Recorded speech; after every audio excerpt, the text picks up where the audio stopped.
भाभी की सौतन पार्ट 1। माँ, भाई ने इस लड़की से क्यों शादी की? मुझे ये अधीरा बिल्कुल पसंद नहीं है। बेटी अब क्या कर सकते हैं, मैं भी तुम्हारे भाई की शादी इस लड़की से नहीं कराना चाहती थी, लेकिन समर्थ की जिद के आगे मुझे झुकना ही पड़ा। समर्थ ने अपनी पसंद की लड़की अधीरा से शादी की है, लेकिन उसकी माँ मंजू और बहन सौम्या को अधीरा बिल्कुल पसंद नहीं है। समर्थ की माँ ने तो अपने बेटे के प्यार के आगे अपना सर झुका लिया और दोनों की शादी करवा दी, लेकिन सौम्या ने अभी तक हथियार नहीं डाले थे। वो अभी भी अपनी भाभी को घर से निकालने की हर मुमकिन कोशिश कर रही है। बहू, ओ बहू, आज चाय मिलेगी या नहीं? लाई माँ जी।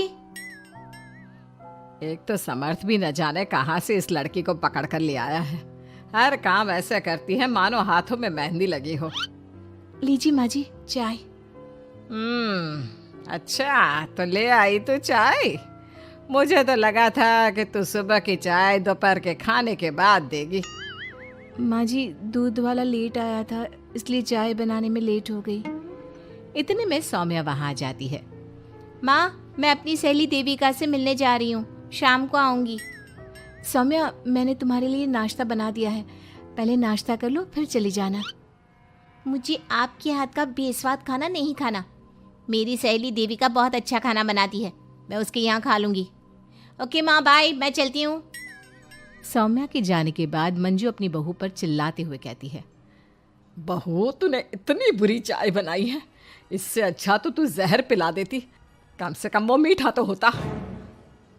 अगर मेरे बस में होता तो चाय की जगह जहर ही दे देती। कुछ कहा तूने? अब नहीं माँ जी, मैं दूसरी चाय बना देती हूँ। रहने दे, मैं जा रही हूँ अपनी बहन के घर, तो घर का सारा काम करके रखना, शाम तक आ जाऊंगी। और हाँ, रात के खाने में कुछ अच्छा बना लेना। मंजू अधीरा पर हुक्म चलाकर चली जाती है। अधीरा बड़बड़ाती हुई किचन में जा रही होती है कि तभी समर्थ वहां आ जाता है।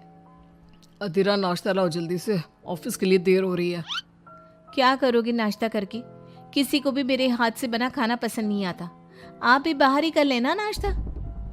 लगता है माँ और सौम्या ने फिर तुमसे कुछ कहा है, तभी तुम्हारा मूड इतना खराब है। तुम माँ और सौम्या की बातों का बुरा मत माना करो।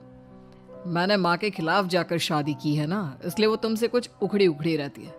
लेकिन मुझे पता है, जिस तरह तुमने मेरा दिल जीत लिया, उसी तरह तुम माँ और सौम्या का दिल भी जीत लोगी। बातें बनाना कोई आपसे सीखे।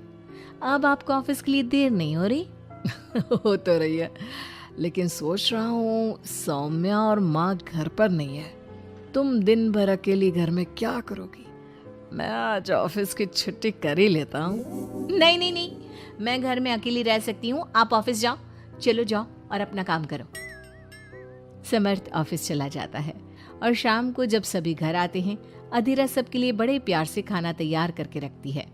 सौम्या सबसे पहले किचन में जाती है। अरे वाह, खाने की तो बहुत अच्छी खुशबू आ रही है, लेकिन मुझे इस खाने का मजा किरकिरा करना ही होगा। सौम्या खाने के अंदर बहुत सारी हल्दी डालकर चली जाती है। उसके बाद अधीरा सबके लिए खाना लगाती है, लेकिन किसी को भी खाना अच्छा नहीं लगता। छी भाभी, कितना बुरा खाना बनाया है। इससे अच्छा तो आप हमें मना ही कर देती कि आप खाना बनाएंगी ही नहीं, तो हम बाहर से ही कुछ अच्छा खाकर आ जाते। कम से कम हमारे मुंह का स्वाद तो नहीं बिगड़ता। बहू, तूने हम सबको सुबह बिना खाना खाए निकाल दिया, और अब भी हमें बिना खाना खाए सोना पड़ेगा। क्या करती हो अधीरा? तुम्हें खाना बनाना भी नहीं आता क्या? दिमाग खराब कर दिया। समर्थ गुस्से में वहां से चला जाता है। उसके पीछे पीछे सौम्या भी जाती है। भैया, हमने आपसे कितना मना किया था कि इस लड़की से शादी मत करो मत करो, लेकिन आपने हमारी एक नहीं सुनी।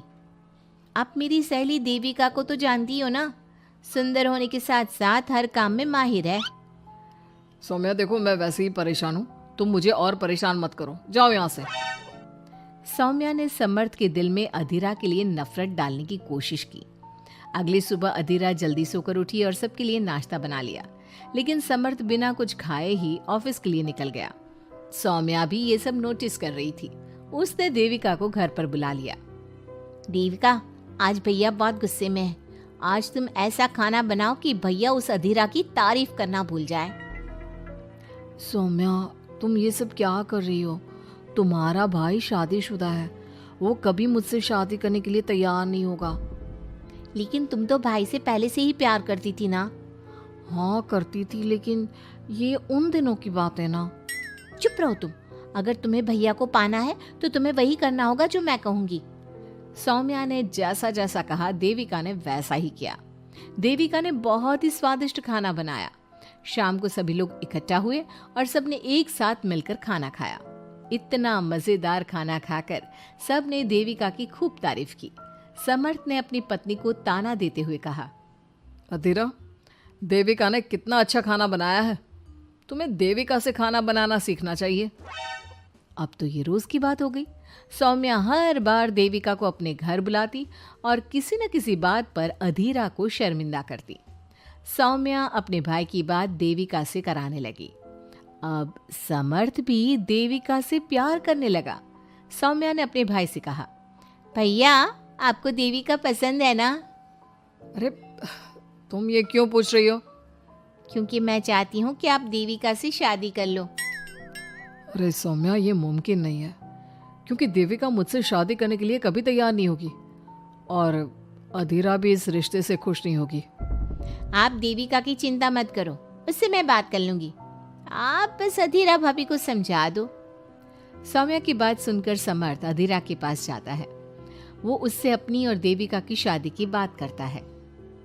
अधीरा, मैं देविका से शादी करना चाहता हूँ। क्या? आप शादी करोगे? लेकिन क्यों? क्योंकि मैं उससे प्यार करता हूँ। प्यार तो आप मुझसे भी करते थे।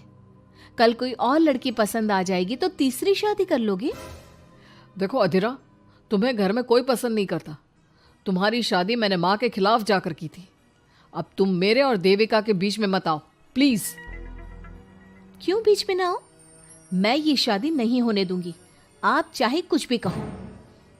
अधीरा के लाख विरोध के बावजूद भी सौम्या और मंजू ने समर्थ की शादी देविका से करवा दी। आखिरकार सौम्या अपनी भाभी की सौतन ले ही आई। शादी के बाद देविका ने घर में आते ही घर वालों के साथ कैसा सलूक किया और अधीरा के साथ क्या हुआ, ये सब जानने के लिए इंतजार कीजिए हमारे अगले एपिसोड का।